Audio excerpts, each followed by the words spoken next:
Torna ad aumentare il livello dell'acqua negli invasi siciliani e quanto emerge dal report mensile diffuso dall'autorità di bacino istituito dal governo Musumeci sulla situazione delle 25 dighe gestite direttamente dalla regione. Le precipitazioni di marzo, quasi ovunque superiori alle medie dopo un periodo di siccità, hanno consentito un incremento di volumi disponibili che ha interessato tra l'altro alcuni dei bacini più importanti sia ai fini degli approvvigionamenti idropotabili sia delle attività irrigue.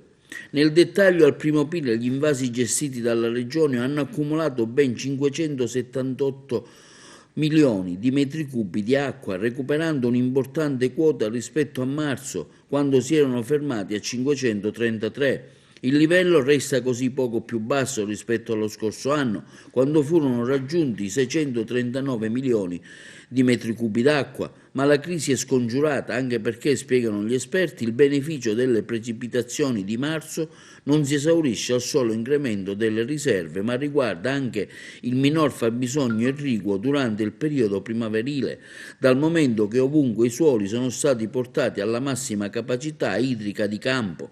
Tra l'altro, all'inizio di aprile si osservano ancora deflussi significativi verso gli invasi che lasciano prevedere ulteriori livelli incrementi durante il mese che permettono di guardare con relativa tranquillità al periodo estivo. Sul fronte dighe il governo regionale sta lavorando su più interventi. A dicembre è stata deliberata su proposta dell'assessore all'energia Alberto Pierobon la somma di 600.000 euro per progettare la gestione e la messa in sicurezza di 8 invasi attraverso i cosiddetti progetti di gestione.